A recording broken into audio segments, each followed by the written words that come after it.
Yes.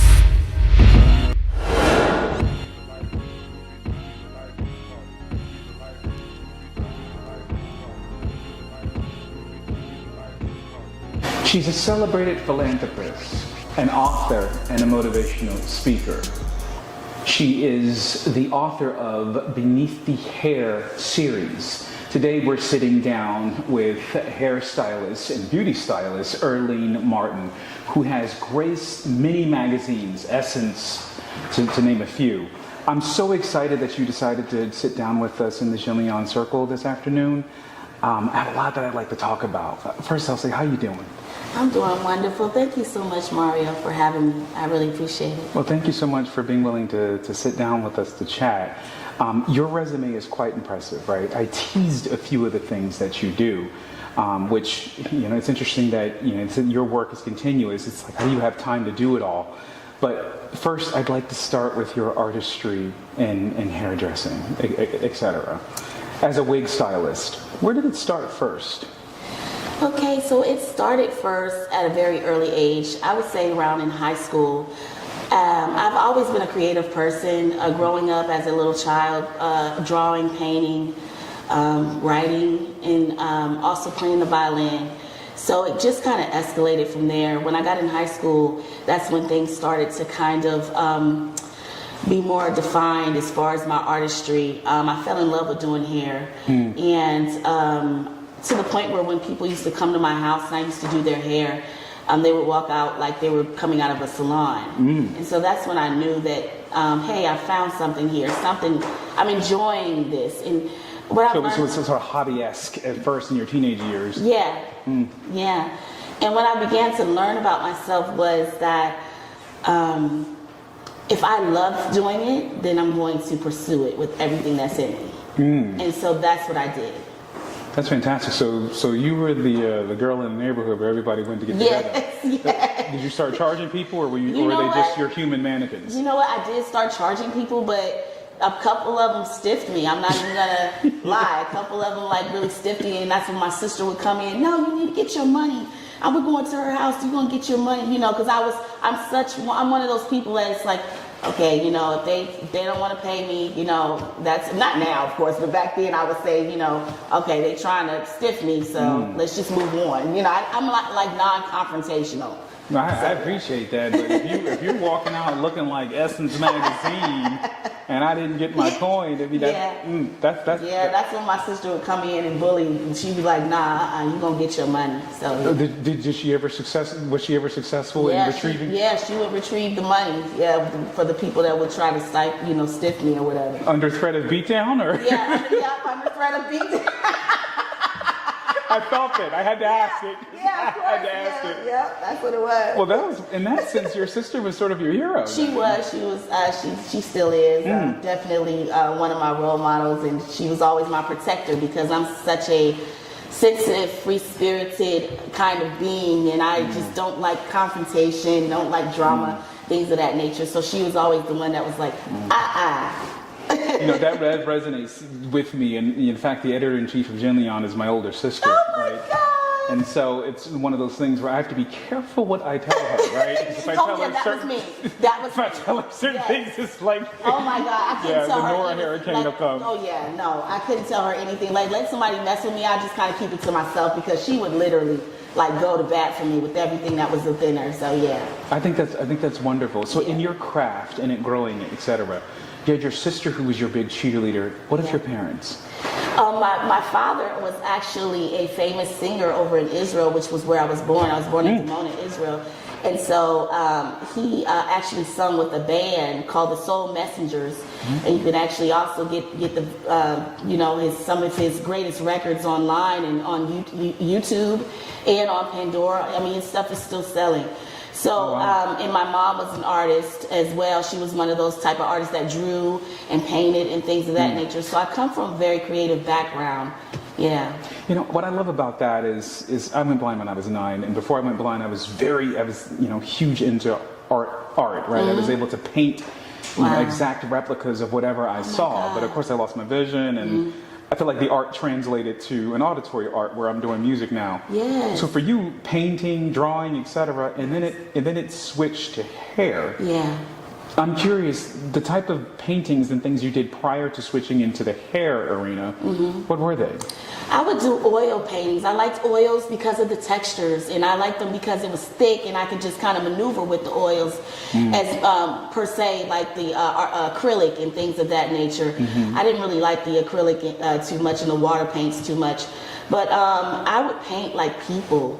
I would paint fruits and baskets and things of that nature. I would do a lot of spiritual paintings as well, like Christ on the cross or on his way to the cross. I would do a lot of things that were very meaningful. Yeah. Arlene's work has taken her to Hollywood productions and theatrical productions. Essence Magazine. Yes. Right? Love and Hip Hop. Yes. These major events that you have been able to be a hairstylist for. I asked two questions. Take me to Headrest Studio, right, that you're the head of and what that is. And then secondarily, your parlay into what I would call the pro world, theatrical and Hollywood productions. Yes. So Headrest Studios is one of the first salons that I founded. I would actually have a separate salon that was attached to my home that was like a separate, like kind of like a separate house, like a detached home. And so I turned it into a salon called Headrest Studios where people would actually come to my home, celebrities and everything, and they would get their hair done. And so that was one of my first original salons that I founded, and it just kind of escalated to the point where I had to actually retire from the salon. And it's just amazing because it was kind of like an elevation of it all. And it was kind of like God was just gradually taking me higher. And as I look back just to see his fingerprints on everything, it's just absolutely mind-blowing. Even now, me sitting down with you, talking to you, it's just mind-blowing the way that God is just hovering over my life. And I'm very grateful for it. And that faith, is that what that is what you feel took you to the elevation to being able to do pro-theatrical events and to start doing Hollywood productions? Yes, most Your first definitely. big break, take me there. Okay, let's see. I gotta look back. I gotta look way back. As I look back over my life, and I think things over. Exactly. Like, wait a minute. Let me see, because all of them for me are big breaks because I started out doing high fashion hair. Yeah. And so I traveled to New York, LA, Arizona, doing hair in the middle of the desert in 100+ degree weather, shooting for Victoria's Secret models or high fashion models. Were you hydrated? I hope I was. I didn't faint, so I think I was okay. But touché. Yeah, just going here and there, Florida, Miami. We're all around. Just the United States shooting and just doing amazing stuff. And I've been to London and just seeing the sights in London because of me doing hair, winning contests. To be able to go to London because I won a contest, and I put the contest on the door, when they were finding people that, the contestants or whatever. And I looked at that poster and I said, I'm going to London. I spoke to it. And I said, I'm going to London. I'm going to win this contest. Wow. And I won the contest. So just all of those things to me are big breaks. There's not like one particular big break. There's for not me. one single point No, of it's catalyst. not one, because you know what? Every single journey is a big break because you're elevating, you're going through so many different doors, and so there was like not just one thing for me. Yeah. I'm curious, when did hair become the dream though? Oh man, I would say, as I look back over my life and I think about as a child, I think that it was a seed planted when I started doing my baby doll's hair and things of that nature. It was therapeutic for me. And I think still to this day, styling hair is therapeutic for me. It's like a therapy. I can't even explain it. It's like I could do it with my eyes closed. I literally can do hair, feeling the hair through my fingers and just grasping it and being able to maneuver it and mold it into different shapes and To me, it was like, it was kind of fluid. It's fluid for me, and it's kind of like I was born to do this. It wasn't like I had to learn. It was kind of like I was born to do it. I just had to go to school to get legal to get my license for it. You're the second person I've ever heard say that. My current hairdresser in DC said the same thing to me, that it's therapeutic. So she can run her mouth and be done with hair in no time. Cousin of my best friend. That's interesting. Wow, that's fantastic. So to that end, you decided to start writing books. Yes, I wanted to give back, and Beneath the Hair is basically a gift back to the industry, to give back, to let them know, because a lot of people don't know the blueprint. Like, they ask me, Arlene, how did you get here? How did you get there? What door? And who opened? And it's like, okay, let me go ahead and give y'all a little small blueprint and make it into a series and just continue it on until I'm done, So Beneath the Hair is like a volume 1 of the book series that I'm doing as far as blueprint wise. It's a journey. It's called The Journey to Becoming a Successful Industry Leader. Wow. Yeah. Alphabetize that for me. ABC, in terms of what your ABCs would be for Beneath the Hair. For me, I think that your character, your leadership, and as far as the way that you mingle and network with people is very important. I tell everybody that your character, that your ability and your physical ability to do the job can get you in the door, but your character is going to keep you there. Because there's so many people that will walk through those doors, but they don't stay there long. And it's kind of like self-sabotage. You're sabotaging yourself because you just don't know. Or character can wear out your welcome. Yeah, your character means everything. And if you don't have a good character about yourself, you will never ever make it. And it's like my grandmother used to always tell me, Arlene, we can put you in the middle of China and you'll do fine. Like you can go anywhere and you'll make a friend, like literally. And I have literally been all the way around the world, and I can tell you that my grandmother was definitely right about my personality and about who I am. Yeah, and you're a person of faith, so your gift will make room for you. Oh my God, I received that. What is that? Well, I ask you, what does that mean? Yeah, it means a lot. My gifts have made so much room for me. Literally throughout my entire life, my gifts of singing, of writing, everything has just made so much room for me. Do you sing? Just a little tiny bit, but not a lot. I got a little bit from my dad's side. Oh, okay. Yeah. I won't put you on the spot. I can write better than I can sing. Trust me, I can write better. I won't put you on the spot. Yeah, thank you. Thank you. I started sweating like I dropped. Don't ask me on camera. The sweat fell down my back when you said that. You're like, I shouldn't have said that part. Shouldn't have said it. But you write music too. Yes, I do. I write music. I have like a whole folder of music and poetry, and also plays that I've written since I was 16 years old. I literally still have those. So is it comparably cathartic for you the way doing hair is, or it's just another piece of you? It's just another part of me, I think, and I've literally been running from it as an adult, but it's kind of overtaking me now, because now I'm delving into the writer's side of production now. I'm writing like different scripts now, so it's getting more serious. So it's from dressing individuals stylistically in their hair, from productions to actually writing stories. Yeah. What's the genre that you're hoping to parlay into? I really want to get into, like poetic justice. I'm so like into that poetry movement, like within a script, and just the love story, and like and also funny stuff. I like funny and I love love. Yes. So those two categories is like definitely a part of the scripts that I'm going to be writing.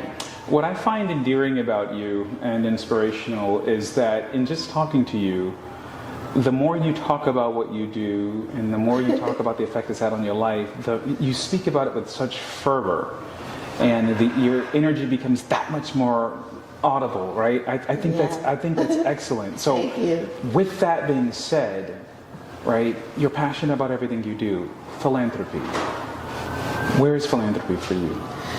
I believe that, I'm a motivational speaker as well. So, like, I'm so multifaceted when it comes down to, like, arts when it comes to arts. I'm so multifaceted. And so I believe that everything that God brings and puts in my hands, I can do something with it. And my deepest calling over my life is to motivate people and to let them know that there is a purpose for your life. There is something for you to do here on the earth. There are gifts inside of you that you must leave here before you go. And so being able to encourage someone and being able to motivate someone and tell them something that they've never heard these words before is empowering to me, and it helps me to keep going.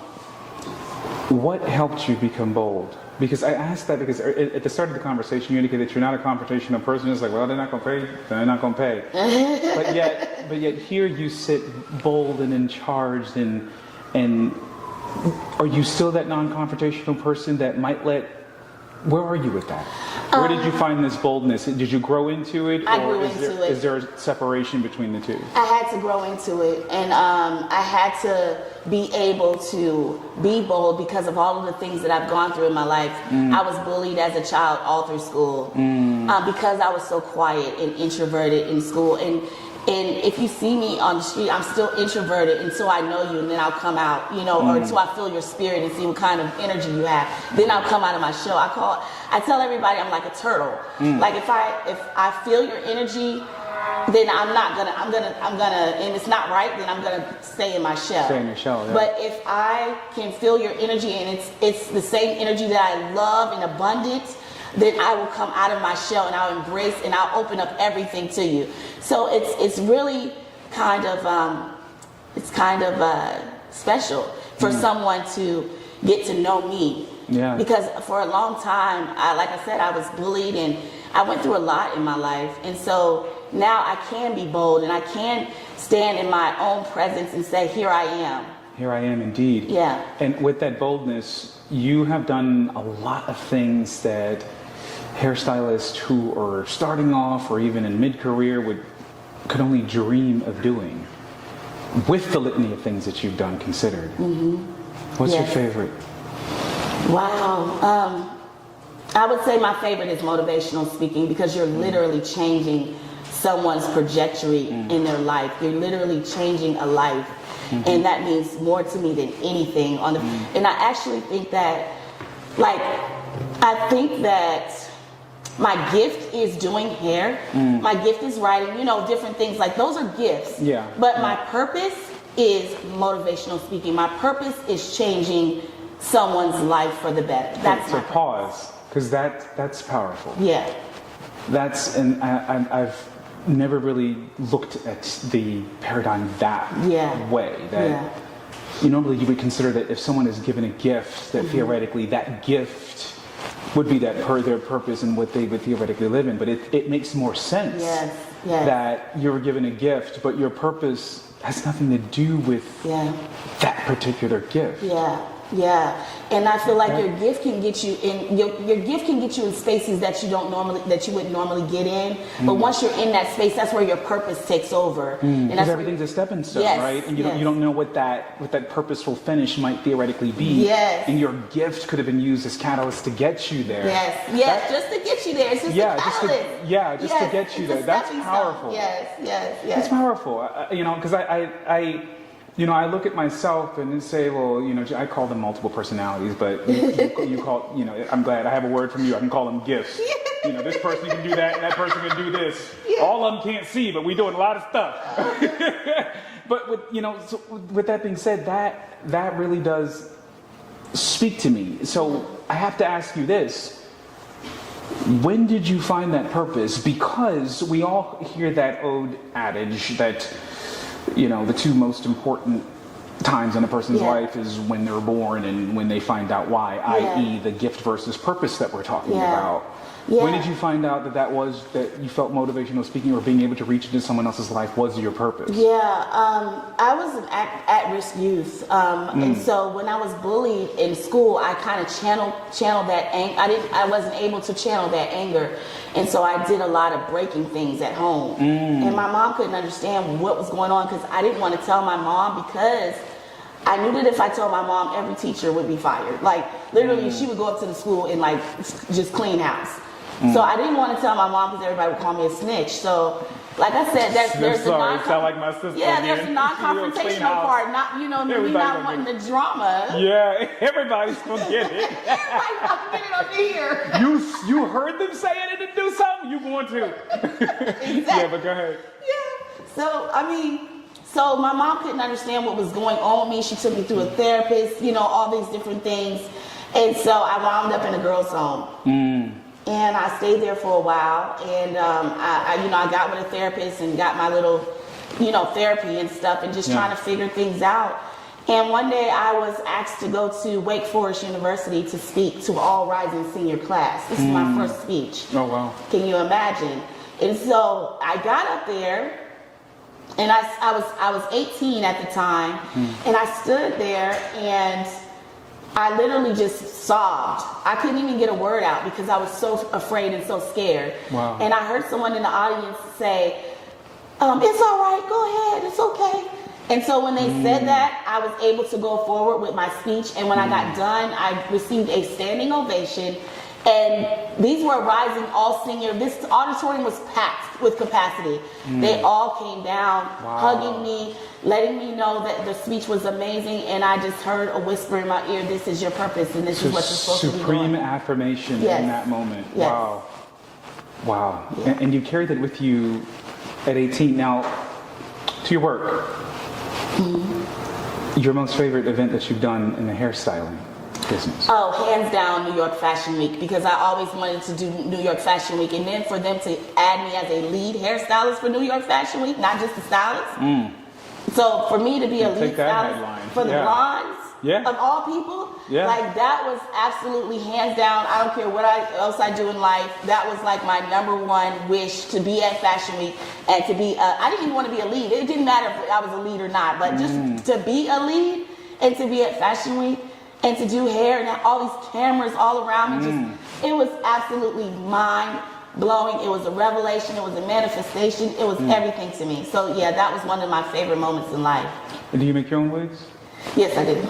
I do. Tell me about that and where individuals can find information about it. They can go to arlenemartinhair.com.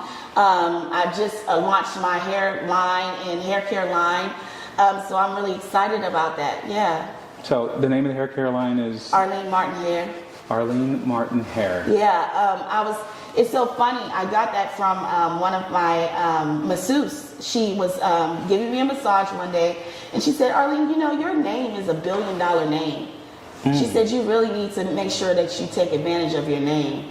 And so ever since she said that, I actually just kept going and just started to do the products and do the wigs and things of that nature. So, yeah.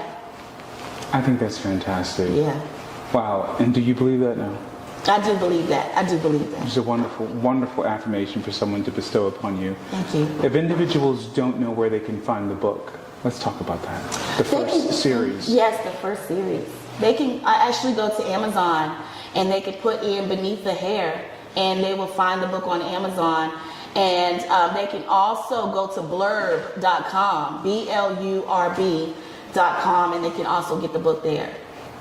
How soon will we expect a second installment?